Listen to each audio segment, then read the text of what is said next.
Good morning, students. Welcome to GS Academy online classes. I am your educator Vikas Saxena, and today I am going to teach you class 6 computer technology.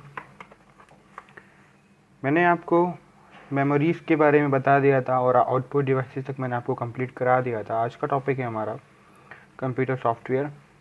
थोड़ा revision करने के बाद हम complete करेंगे. Computer software. Software is a set of programs that runs a computer system.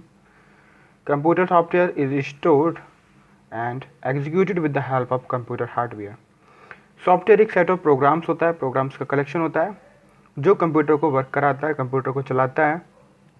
Computer software जो है store होता है और एग्जीक्यूट होता है with the help of hardware के.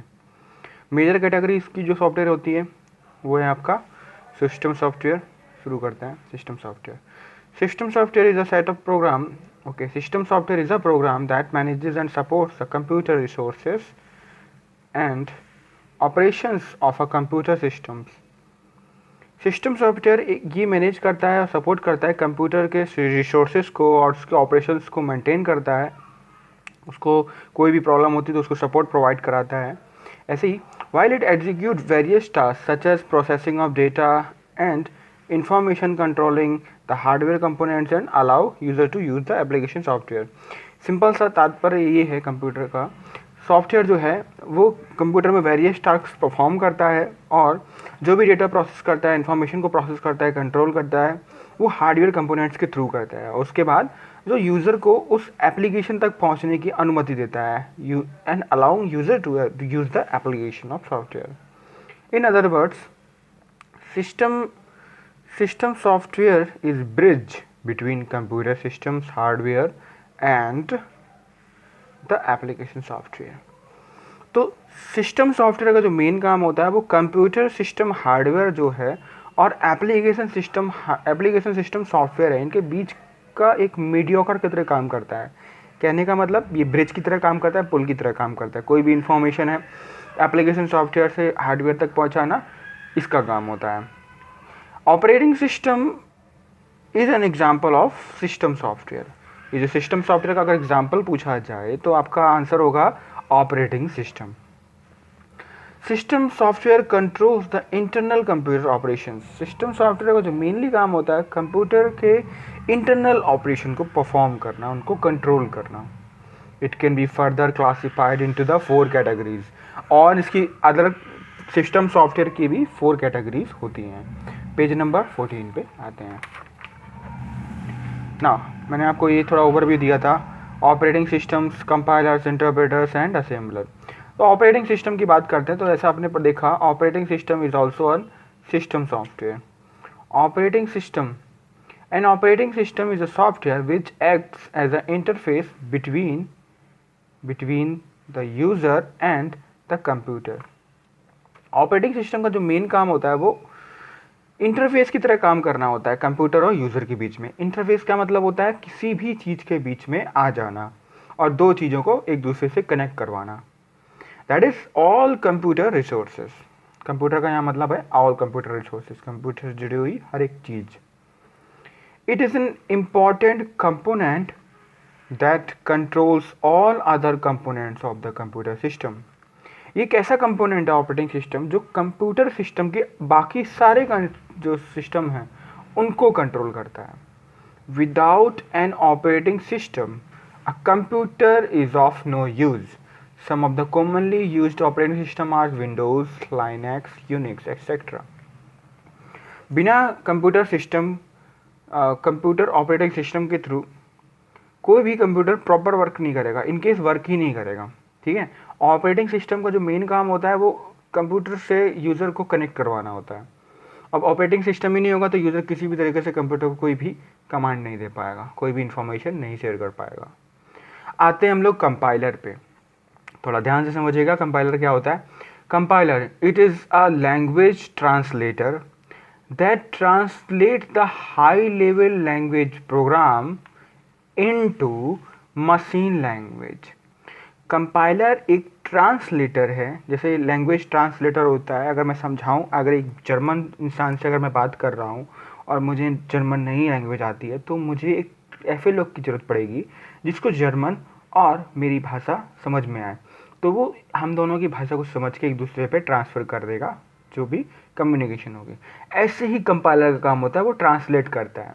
और कंप्यूटर सिर्फ मशीन कोड समझता है, तो कंपाइलर क्या करता है, जो हाई लेवल लैंग्वेज है जैसे इंग्लिश हो गया या हाई लेवल लैंग्वेज कुछ और भी हो गई, उसको कन्वर्ट करता है मशीन लैंग्वेज में। ठीक है, it converts the entire program in one go and reports all the error of the program along with their line numbers at the end. जब भी हम कोई प्रोग्राम लिखते हैं कोडिंग के साथ, बहुत सारे उसमें सिंबल्स और सब कुछ यूज करते हैं।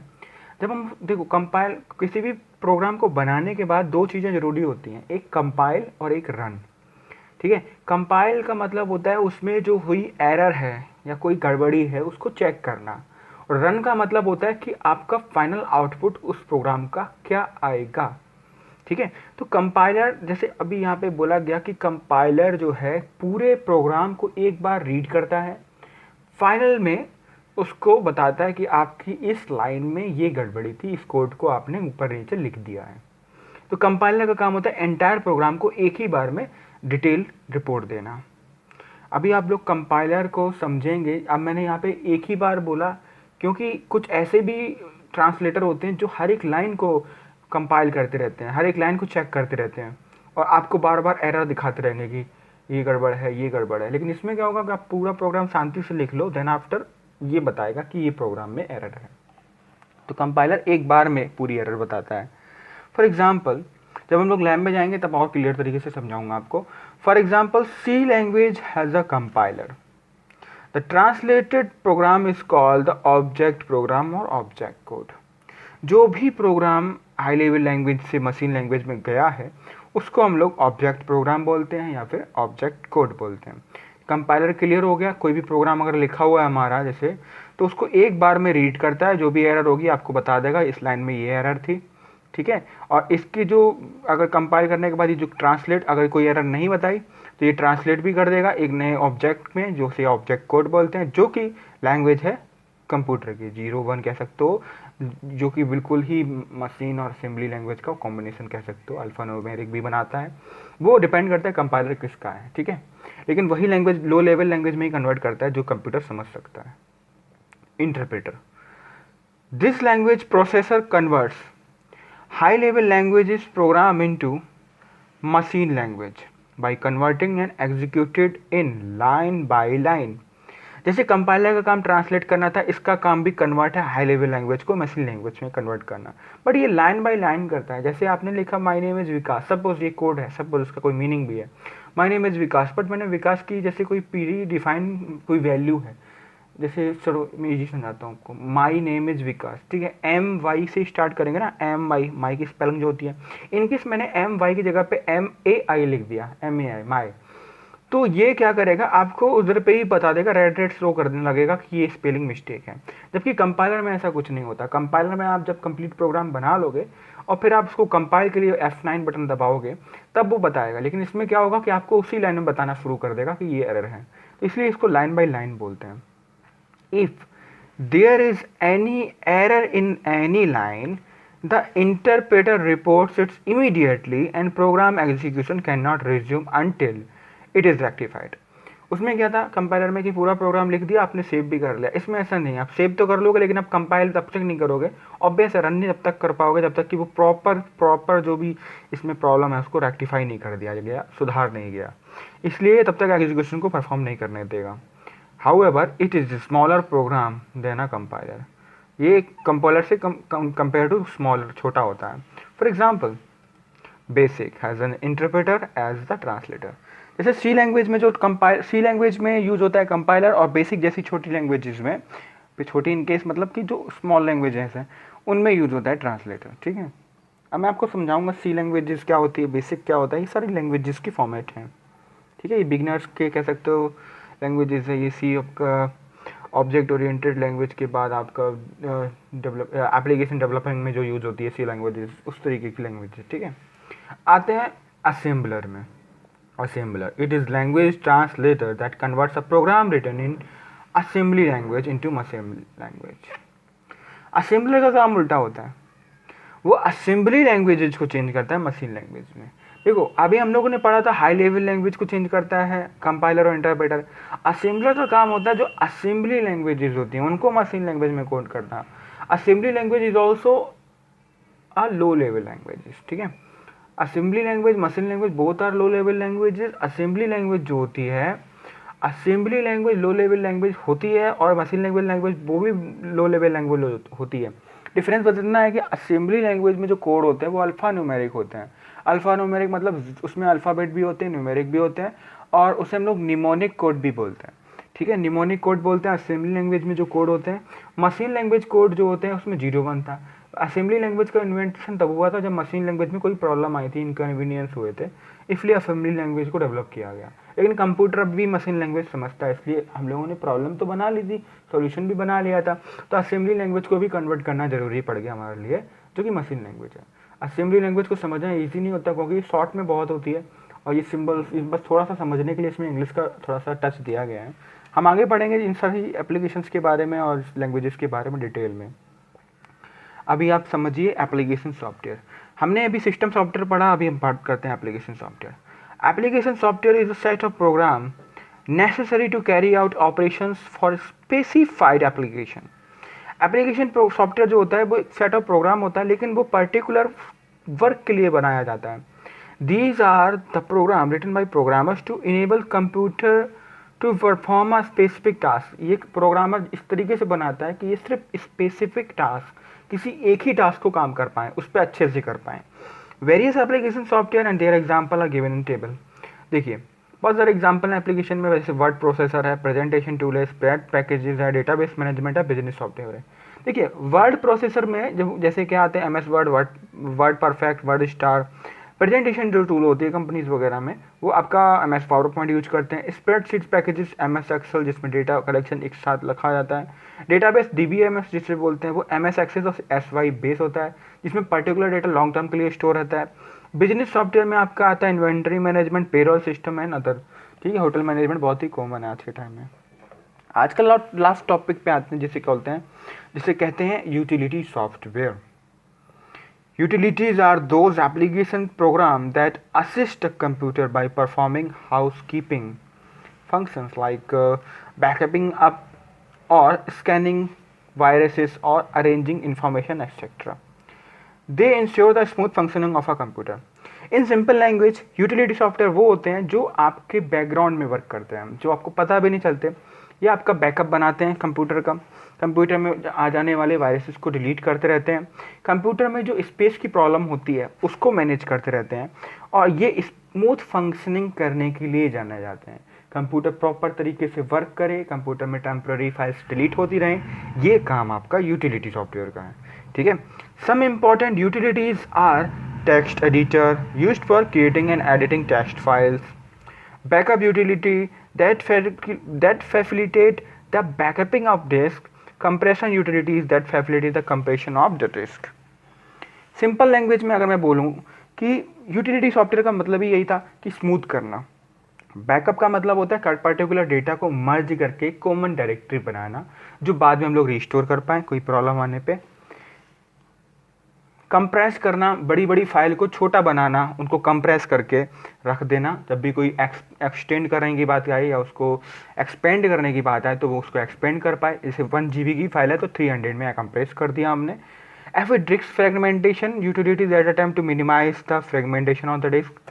डिस्क फ्रेगमेंटेशन सिंपल लैंग्वेज में आप ये समझिए कि बॉक्सेस होते हैं, बॉक्सेस में अगर इन्फॉर्मेशन शेयर हुई है तो कभी कभी वो इन्फॉर्मेशन डिलीट भी करते हैं, तो वो बॉक्सेस इन स्पेस बना देता है और तब तक हम लोग दूसरे वर्क भी करते रहते हैं। तो एक तरीके से देखा जाए तो बॉक्सेस में बहुत सारे हैं और कुछ बॉक्सेस में स्पेस अभी रह चुका है, तो वो फ्रेगमेंटेशन की प्रोसेस होती है जो उन बॉक्सेस को अरेंज कर देता है, आगे लेके आ जाता है, ठीक है, जिससे फ्रेगमेंटेशन की प्रोसेस होती है, स्पेस बचता है हमारा। And antivirus is software that ensures a virus free environment. और फाइनली एंटीवायरस जो यूटिलिटी सॉफ्टवेयर होता है, नाम से जाना जाता है वायरस को रिमूव करना, इसीलिए एंटीवायरस बोलते हैं। कुछ पॉइंट्स टू रिमेंबर है वो आप पढ़ लीजिए, लास्ट टॉपिक है हमारा, last topic in this sense points to remember. Some of the early calculating devices are abacus, Napier bones and Pascaline. सबसे पहली डिवाइसेस ये थी। First generation computer were characterise by using vacuum tube. First generation computer vacuum tube use करता था। Second generation computer ने vacuum tube को transistor से replace किया। थर्ड जनरेशन कंप्यूटर ने आपका इंटीग्रेटेड आईसीज का यूज हुआ जो हाई लेवल लैंग्वेज बेस्ड थे। इंट्रोडक्शन ऑफ माइक्रो प्रोसेसर जो हुआ वो फोर्थ जनरेशन में हुआ, जो कि आज के टाइम में भी यूज हो रहे हैं। फिफ्थ जनरेशन में रोबोटिक था, जो आर्टिफिशियल इंटेलिजेंस के नाम से जाना जाते हैं। Computers are commonly classified on the basis of their size instead micro computer, mini computer, main frame, computer frame, super computer. ये पांचों टाइप के हमने कंप्यूटर पढ़े थे साइज के हिसाब से। वैसे तो 4 हैं। Functional components of a computer are input device is central processing unit and output, because हमने आईसीयू पढ़ा था। I input, C control unit, O output. The CPU has 3 components which are responsible for different functions: ALU, CU and MU, memory unit, control unit and arithmetic logical unit. Computer software help to run a computer system a proper way. Computer software जो होता है computer को proper तरीके से run करने में काम आता है। देखिए टेस्ट ऑफ प्रोग्रेस है, इसके मैं थोड़ा सा आपको सिंप्लीफाई करा देता हूँ, कल हम लोग पूरा तरीके से चैप्टर भी पढ़ लेंगे। बोला है which of the following devices were developed by Blaise Pascal in 1641। आपका आंसर है पास्कल, क्योंकि ब्लेज पास्कल ने पास्कल बनाया था। In which generation of computer the transistor were used. अभी हमने पढ़ा सेकंड जनरेशन में यूज हुआ था। Which computer are also known as personal computer. Personal computer हम लोग माइक्रो कंप्यूटर को बोलते हैं।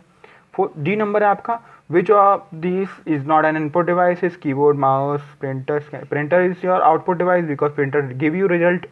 विच device guides direction governs the performance of computer.